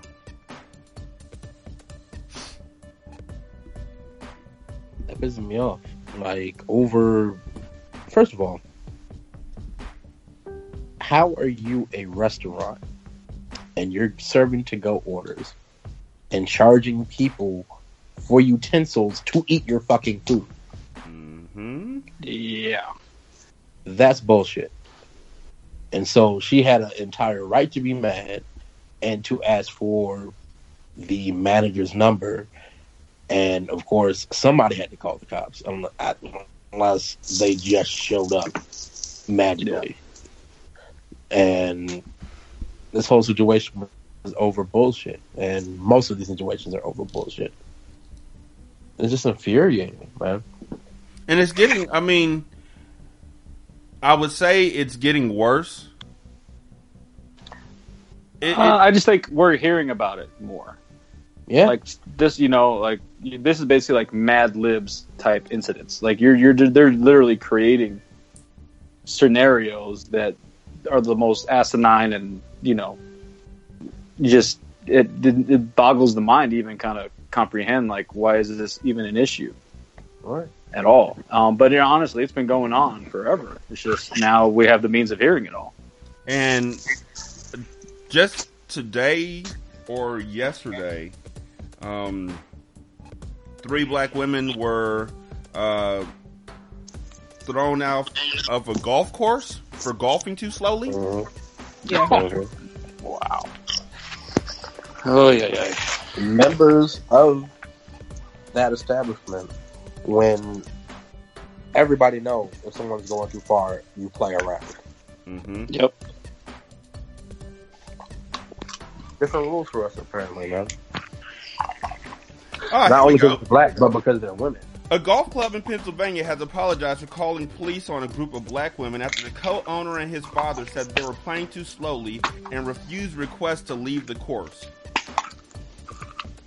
On the second hole, a white man whose son co-owns the club came up to them twice to complain that they weren't keeping up with the pace of play. On the same hole, another member of the group, Sandra Harrison, said she spoke with a Grandview golf pro who said they were fine because they were keeping pace with the group ahead of them. Despite that, the women skipped the third hole to avoid any other issues, she said. Oh. The five are part of a larger group of women known as Sisters in the Fairway. The group has been around for at least a decade, and all of its members are experienced players who have golfed all over the country and the world. But when they got to the ninth hole, where it's customary to take a break before continuing on to the next 9 holes, 3 of the group decided to leave because they were so shaken up by their earlier treatment. Thompson said the man from the second hole, identified as York County Commissioner Steve Chronister, his son, club co-owner Jordan Chronister, and several other white male employees approached the remaining 2 women and said they took too long of a break and they needed to leave the course. The women argued they took an appropriate break and that the men behind them were still on their beer break and not ready to tee off. The women were told that the police had been called, and so they waited.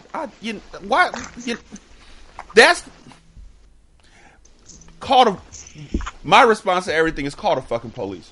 Call them, but now it's like, okay, now this become it used to be. That used to be my thing. Call the fuck. I wish you would. Call the police. Call the police. I'm about to get paid off all y'all, but now, cops are actually showing up to these places that, it's not a good idea anymore. No, Cops said we were called. No, I said no, it is not. Cops said we were called there for an issue, but the issue did not warrant any charges. So all parties left, and we left as well. Jordan Chronister's wife said she called the women on Sunday personally to apologize, but your husband's the one who threw him out. So that's the golf club. Let's see. Other black folks getting thrown out of places. A black man was thrown out of a Cracker Barrel. He was thrown out of a Cracker Barrel in West Virginia. He said that the manager at the theme store forced him to leave after he was sitting down for too long. Wow. He falsely accused the man of cursing out a waitress, according to the man's complaint. Freeman, who was with his motor coach passengers, had only ordered food in a normal manner. 3 witnesses who sat with the man at the table said. The manager and assistant manager then somehow felt it was okay to kick Freeman out as if he was a criminal. A common form of mistreatment brandished against black men and women like a weapon. He didn't raise his voice or resist the manager's commands. Cracker Barrel. So that's 3. Yeah. That's 3 places. We got more. Actually, Mr. Rashani, I actually have to go. Go ahead and do your shout outs. Yeah. Well, I want to shout out my ICS crew. You got Leo the Parched. He's out there in New York doing his thing. Lee out here in Phoenix, moving on up. Miss Bree, looking fantastic as always. Mm-hmm. Well, that part that wasn't the right part to co-sign, but she's awesome. Yes, and Sadiddy, of course, doing her Sadiddy things. Mm-hmm. And I just shout you guys out. Thank you guys so much for having me back on. I had an awesome time. I have to actually go to my night job now because I work in education. Yep. So, but yeah, we got to do it again soon. And Jeff, we got to get you out here to AZ, man. Absolutely, man. Got to help with you, man. Yeah. But shout out to everybody else, man. Thank you guys. Have me back on soon, man. Don't wait till we don't know if we're going to be around after 2020, so we don't want to wait another 5 years. True. Right. That's very, very, very true. I mean, now that the Koreas have squashed their beef, anything is possible. Anything. As long as we're still around 48 hours for Infinity War, I'm good. That's all I care about. Like the first trailer was just to make it past Black Panther. Yeah. Right. Now we got to get to at least Solo. Playing with House Money. We got to make it to at least Uncle Drew. Oh yeah, I'm in there. No, I'm in there. I'm in there. No, we haven't had a good basketball movie since as long as I make it to Thursday, I'll be ready to be nuclear blasted. No, I'm good. I'm good. Oh man, well, we definitely got to come back on and talk summer movies. All right, man. Absolutely, man. man. So much. Take it easy, Notch. All right. Now that is let's do this. No more stories about white folks being thrown out of nowhere. I mean, black folks. Yeah, no more stories about black folks being thrown out of places, because instead we're going to talk about white people and their safe spaces. Paul Mann wants to create a safe space for white men. Man, a white man. That's funny. Man, a white man who has spent years in the education industry has begun leading workshops in San Francisco that encourage people in his demographic to explore feelings about race and gender and think about how better to assist women and non-whites in their workplaces. Most diversity trainings are inclusive of all races and genders, but Stepping Up, Mann's program that began in January, is unusual because the workshops are designed for white men and led by a white man. It's an approach that has inevitably stirred controversy. It's not something that Starbucks, for example, will pursue when it closed its doors in May after they kicked 2 black people out of their store. And creating a safe space, a stated goal of Stepping Up, is a concept traditionally associated with people who feel marginalized or victimized. But Mann says some of the white men are afraid of saying the wrong thing or worried that they'll be put on the defensive, and Stepping Up allows them to express themselves openly and practice language without hurting anyone. Reed, we gonna let racism up in this motherfucker. Right. Basic. If you want to say the N-word, you can say the N-word, but if you want to say the full word, there's none of them here to be offended. Quote, all this attention has been paid to tech companies not having enough women and not being racially diverse, Mann said. It just seems obvious to me that we're ignoring the whole half of the equation, which is white people and men. Kim Scott, a former Google executive and author of the leadership book Radical Candor, strongly disagrees with the approach, saying it's important to learn from people with different backgrounds and perspectives. Quote, I'm glad they care enough to discuss the issue, and I'm very sorry to hear that white men feel so fearful that they feel they can't have this conversation without inviting women and minorities to join. Stepping Up, a for-profit business, held its first 2 public workshops this year. Each were attended by 12 white men who paid $100 to $300 based on their income. Those who made less than $6,000 could qualify for a scholarship. People of other genders and races haven't attended his workshops, but Mann says he's open to having a conversation if they want to come. But he has no more public workshops scheduled. He doesn't know when it's going to happen, so don't ask. Before the recent workshops, men were encouraged to listen to or read material relating to race, like the podcast Seeing White. That's a real fucking podcast. Seeing White, which discussed the history of whiteness. Together, they talk about, it's fucking called Seeing White. Like, are you serious? What? Yo. Together, they talk about racially charged incidents where they felt uncomfortable. For example, Tucker Hutchinson. He's white. As a matter of fact, not only is he white, he sounds like 2 white kids who climbed on each other's shoulders and wore a long jacket and walked in muttering about how they're going to get to the bottom of Roachgate.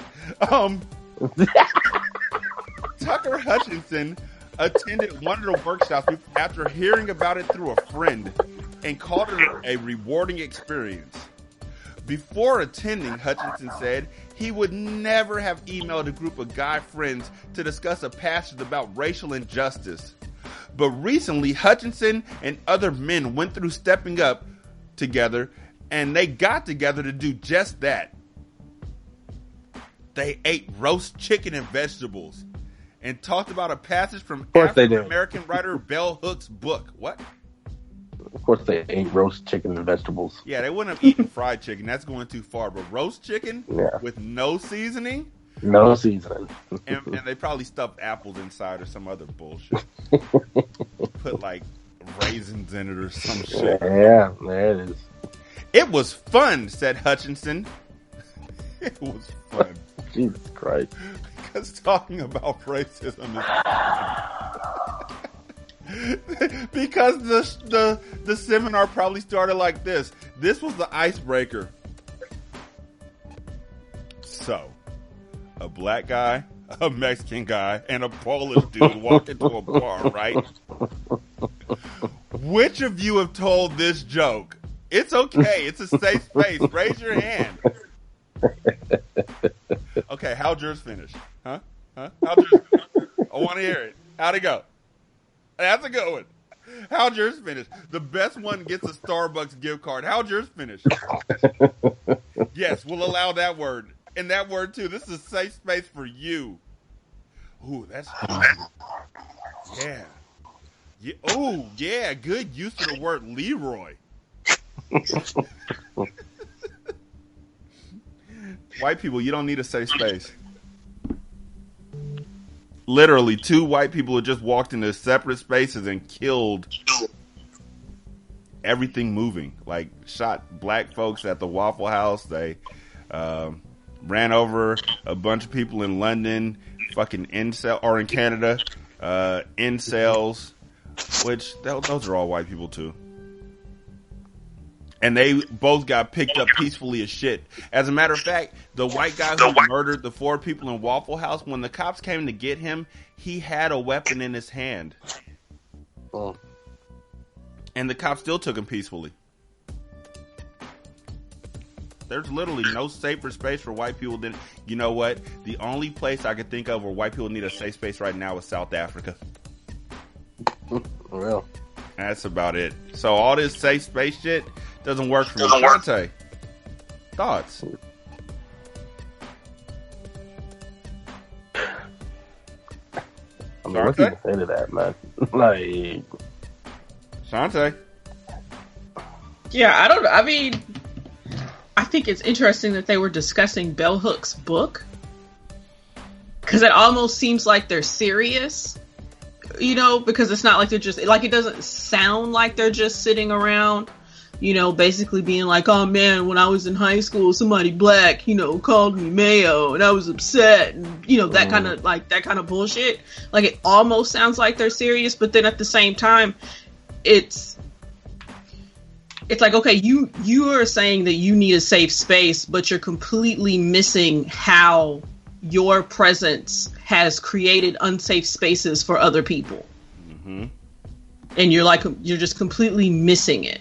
Just not even acknowledging that, you know, and that you're co-opting language from people who have been made to feel unsafe by your presence. Mm-hmm. So, yeah, it's just, I mean, it's whack, basically. That's real. Like, I don't know how these people feel marginalized by them also marginalized people. And I think the worst racism is not the overt, but like, okay, oh, I didn't know this was racist. Like, that, I think that's more rampant than just strictly clear overt racism. And I'll say, you know, maybe some people, I don't want to say white people, because anybody can be racist, but like, you know, maybe some people just don't know, you know, something was racist or they offended somebody. But at this point, man, like, if you don't know, ask. Like, and if someone, even worse, if someone tells you that, you committed a microaggression or something like that, you know, don't be on the defensive. Like, listen to them. Like, I feel like a lot of these things could be avoided if people just listen to each other, you know? So, what you're saying is that what we need to do going forward is we need to heal the world and make this a better place for you and for me and for the entire human race. Make it a better place for you and for me and like whatever those other people are. There are people dying. Well, you can't Children about the crying. living. I don't know why I know the words of that song. That's a song I skipped past like a motherfucker on that CD. You want to make a better place for you and for me. And for the white people who buy his album. I understand. Boy, so the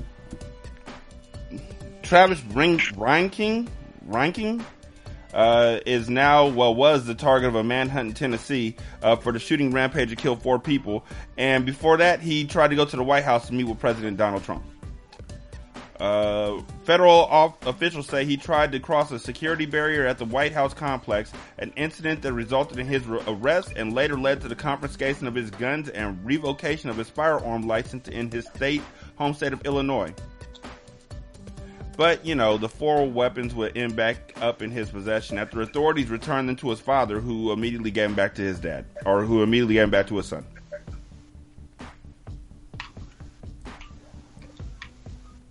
Me personally, I've been saying, and I'm glad that they're actually looking into it, that the dad needs to be charged with the same, at least accessory to murder. Absolutely. For giving his son these guns back. Like, why exactly would you look at your son and be like, you know what, son, I believe you. I don't know why, but I do. Here, take these assault rifles and go have fun. You've been cooped up for a while. You don't have the same smile on your face. Here, take this fucking AR-15 and go make a day of it. Come back when the street lights are on. I don't get it.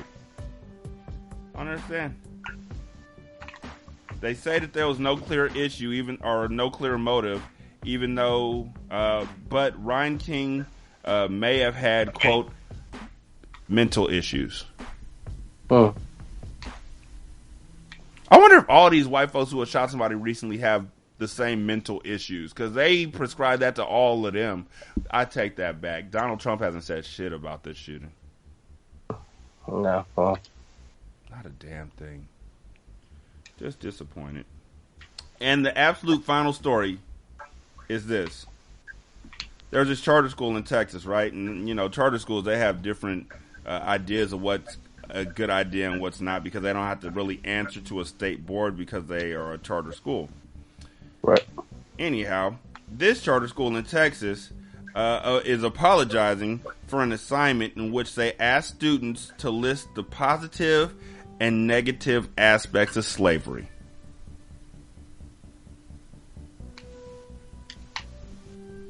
Mm-hmm. On Wednesday, Roberto LeVar posted a photo of a worksheet he said his son was asked to complete in the 8th grade American history class at the school in San Antonio. The worksheet is titled, The Life of Slaves, A Balanced View. Now, to his son's credit, for the pros, his son put not applicable. For the cons, he put forced strenuous labor, rape, forced religion, forced sex between slaves, stolen culture, no payment, occasional torture, hardly were fed, if not being physically abused, they were mentally abused or verbally abused. If given shelter, it was in terrible condition. Families were separated. Children often died due to harsh conditions and no available medicine. White people would say, but they grew the economy. No, I was thinking that they would say like, oh, but they got Jesus.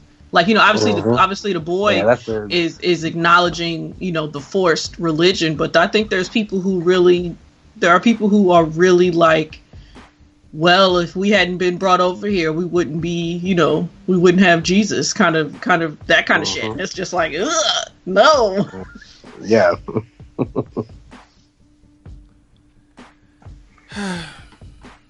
Yeah. Or they try to shit on the continent. Ooh, we're lucky we're here instead of over there, even though it was white people that fucked up the continent too, with colonization and everything. So like, it has to be much better here. They were living like savages over there, Mm-hmm.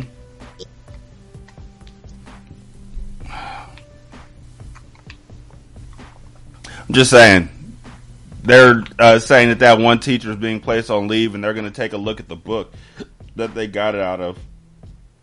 Oh, well, we know that textbooks don't look favorably upon, American history when it comes to slavery. So I'm not surprised at any of that, honestly. I mean, it was just a little while ago that we were looking at a book on Facebook, that a history book that said that indigenous Americans willingly gave up their land to the white settlers. Oh yeah. They're like, hey, buddy, you like land? Take ours.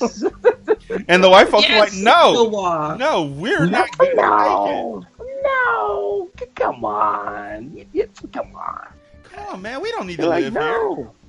I'm like, come on, we're not from here. We're not indigenous. Let's have a little bit of land. Well, do you want this disease and pestilence too? Sure, why not? Just come on in. Come and knock on our door. We've been waiting for you. Smallpox and all these other diseases, Three's Company true. Like, come on, buddy. Like, why wouldn't we want to work with you white people? Come on, we want our lives ruined forever and ever, and still in 2018 not, get the just due we deserve. Yeah, And then in exchange, you feed us poorly seasoned turkey. And corn from our own gardens. It's a deal. It was our turkey. I mean, it's all ours. But okay. Yeah, manifest devastation was nothing, just move people out their homes to build shit, that was cool. I was just telling my son, you know what this place needs? More white people to tell us what to do. What's a white person? I don't know. Woke up this morning and I was like, you know what this place needs? Less color. White people. Who's that creeping through my window? I'm not even going to read the story about the 911 operator who, yes, I am. I would say, I hope you do, because this is not funny, but it's funny. It's fuckery. That's what it is. A former 911 operator has been sentenced to probation and 18 months of community service for frequently hanging up on emergency calls.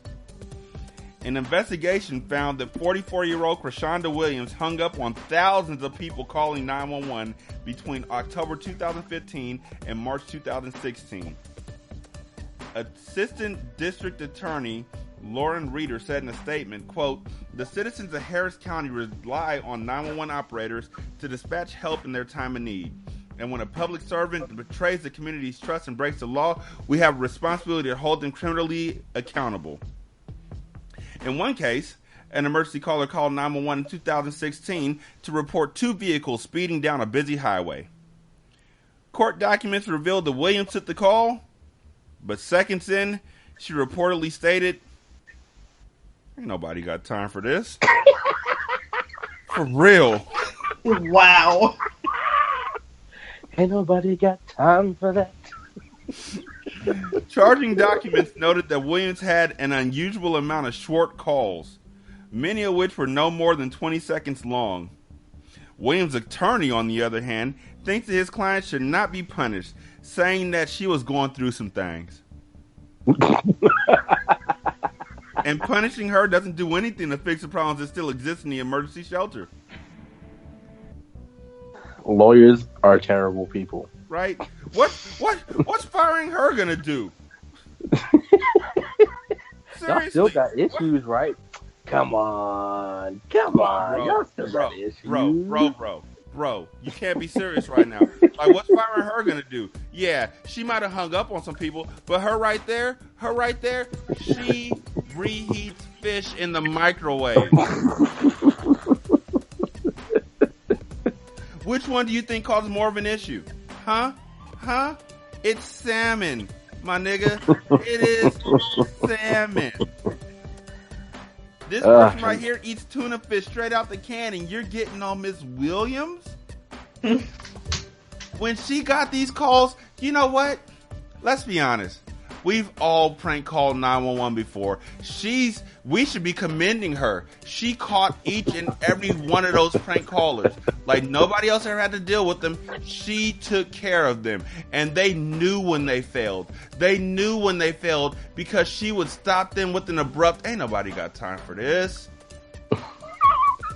And hang up. You over there, did you ever get a prank caller? Exactly. Did you ever get a prank caller? No. You with the funky fish. Did you ever get a prank caller? No. All y'all in here owe her thanks. Thousands of calls. Do you know how stressful that is? She had a breakdown twice. You know what? You never heard her call 911. Couldn't be that stressful. She ignored all them goddamn calls. Ain't nobody got time for that. She was chilling. How do you make it all like? Okay, so at some point during the training or during the orientation or during the sit-by, you should hear these calls and be like, I don't want to deal with this shit. How do you get into this job and be like, I'm just going to hang up on folks? Hello? They're in my house. They're in my house. I'm sitting in my closet. I'm so scared right now. They're in my house. Hello? The audacity. Hello? To think that you can just be like, that's not an emergency. Fuck you. Hello? Thank you so much for taking my call. Oh my God. I am sitting. My car got hit. I am badly injured, but I can still move a little bit. I need... Hello? Hello? Oh my God. I'm so thankful that you... Oh my God. I don't know what to do. My husband fell down a flight of stairs and his neck is in a weird position and I don't... Hello? Ain't nobody got time for that. Hello? Ain't nobody got time for that. Hello? 911? Yes. They won't give me 2 packs of barbecue... Hello? See, that's what I was thinking. That's what I was thinking of. Like, of course, situations where she probably did hang up on some people that really genuinely needed help. But then I'm thinking of, like the motherfucker at Starbucks who calls because, the person asked to use the bathroom and they're upset. Kind of bullshit. They didn't give me my coffee like I wanted to, kind of thing. They ran out of spicy chicken. And I'm upset. I will grant you all of that. They had the temerity, but it was a 30-minute wait. Thousands, son? Thousands? She ignored thousands of calls? Hello? I'm so like glad. I'm so just grateful the that I sheer got through. Numbers game of that. Like, like for every 100 that might not have been anything, there was probably 500 that were actually about some shit. Well, Jeff, in her defense, they were giving out tickets to Disneyland at the local radio station, and she had to be caller 100. And she had to keep the line clear. Disney ain't that great. I'm lying. Disney great as shit. You better say that shit. But seriously, it's like, at what point do you get so fed up you're just like, I'm gonna drop every one of these calls? I usually, when I worked at a call center, I got a new job. I made sure I had gotten a new job and I put in my 2 weeks notice, and then I started hanging up on people. Now I worked in a telephone repair service. And so I would try and goad people into cussing me out. And then once they curse, I'd be like, I don't have to hear that, and hang up. I don't know who's worse, you or her. Dude, it was sinister. They call in, I'd be like, so-and-so local repair, thank you so much for calling. Yes, is this a robot? Yep, I'm a robot. I want to speak to an agent. Did you say you want to speak to an Asian? I said agent. Did you say you wanted to go back to the main menu? Agent, why can't you hear me, you motherfucker? I don't have to take that, sir. Click. But no, really, like, you hung up on somebody and they called back and actually reached you again. You know how many like people you had to ignore per shift per day for it to be thousands? Like that's at least 6 out of 8 hours in a shift. Yes, you couldn't have been helping nobody. 911, how can I be of assistance? My mom's not breathing and I'm trying everything. I gotta take a shit. Click. Ain't nobody got time for that. And as they opened the closet door and pointed the gun at his chest, the last thing he heard from the 911 operator is, ain't nobody got time for that. Quit playing on my phone. 911, how can I be of assistance? They kidnapped my... Hello? Hello? Right. If she wasn't taking that movie, would have been short as fuck. 911 emergency, how can I be of assistance? My ex-wife went to Germany and left my kids at home. Hello? Hello? That's why it took an hour to show up, because they ignored the call. Oh, man. Terrible people. Terrible, terrible people. And you know what? The worst part is now it's going to be even harder for other people to get jobs there. It should be. Now they're going to be doing background checks and shit, checking your phone records. Oh, you had too many calls that were like 10 minutes or less. The hell does just text me mean? You can't tell a 911 person who calls in to just text you. 911 operator, how can I be of assistance? I am bleeding out of... Can you just text me? My minute's low. Just can you hit me right back? Is this important?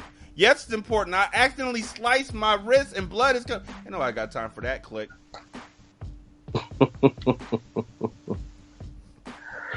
Oh man. Horrible people with horrible reasons. Like she didn't even give a reason. She was found guilty of interference with emergency telephone calls. Awful. She just said she was going through some things. Going through some things. Going through them. That sounds like a 90s R&B album. I'm going through. It actually sounds like a UGK song. I'm going through some things. Jeff, go ahead and do your shout outs, man. Oh man, shout outs. Shout out to, as Nacho said, all my ICS people, Nacho, Lee, Bree, you know, it was a lot of fun doing what we did way back when. Shout out to everyone who's just out here, you know, getting their dreams out, doing what they need to do to get their thug thistle going. Now I mean, the whole time, Slim. Now I mean, now I'm saying, now I mean. You know, if you out here doing what you need to do, I fucks with you. All positivity to my people out there. Good call. Shantae. Yeah, just shout out to everybody who listens to the show and shares the show and rocks with us, and thanks to Jeff and Nacho for being on the show tonight. Already. I mean, it was fun, man. It was way too long. Right? Hey, if I hit you back, it's because everybody else showed up, and I'm like, yo, it's showtime. I went on a spree trying to find everybody and get everybody put together. So hey man, make that happen. I appreciate the effort, but something tells me that that might not happen. It ain't never. If I could do it, I'm telling you, if I could put it together, it's gonna be magic. Because y'all did so much for me when I was first podcasting. Like seriously. Yeah, man. Yeah, man. You listen. The major thing is that you out here with the format and doing things, the right way, and not just aimlessly talking about shit. Nobody got time for that. Ain't nobody has time for that. Ain't nobody trying to listen to that shit. Right. And I feel like at this point, everybody has everybody got a podcast nowadays. So the least you could do is put a little bit of production value behind it and go from there. We try sometimes. Yeah, that's real. Hey y'all, I just want to thank y'all again for stopping by the show. It was an absolute, it's always a treat, and we do have to do this again. Y'all are always welcome on. I just want to say that, even though Nacho's already taken off to his second job out of 9, y'all are always welcome on. Absolutely, man. I just want to say again to all of our listeners, it is, even though the sun is starting to come out right now, even though it's about to be summer and it's about to be beautiful, it's still no reason for y'all to, at this juncture in time, there may be folks out there who will wonder why they still feel so low when everything is looking so beautiful outside and you're feeling pressure to actually conform to what everybody else is saying and be happy. You don't have to. You don't have to. You need to take time out to heal yourself. You need to take time out to feel comfortable in yourself and feel comfortable with your walk. The only way that you're able to heal is if you're able to really sit back and look at yourself. Don't look at anybody else. And we are there if you need to talk. We're no matter when, no matter what. If you need to hit us on Twitter, if you need to hit us on Facebook, if you need to email us, we're there. Don't think that you're alone. You're not. We're here for you whenever you need us. The sun is going to shine. It is. And if you are at the point right now where you're on your last rung, I applaud your strength in holding on. I just ask you to hold on a little bit longer. If you climbed back out of the hole recently, I applaud you for making it out. And if you just fell into the hole, I'm more than willing to sit with you and just listen. But in any situation, I want you to know that you're not alone. We are literally here for you. Just hit us up. This single simulcast, episode 291. Y'all be good. We out. Peace. This is Single Simulcast. Don't know by now that you slip.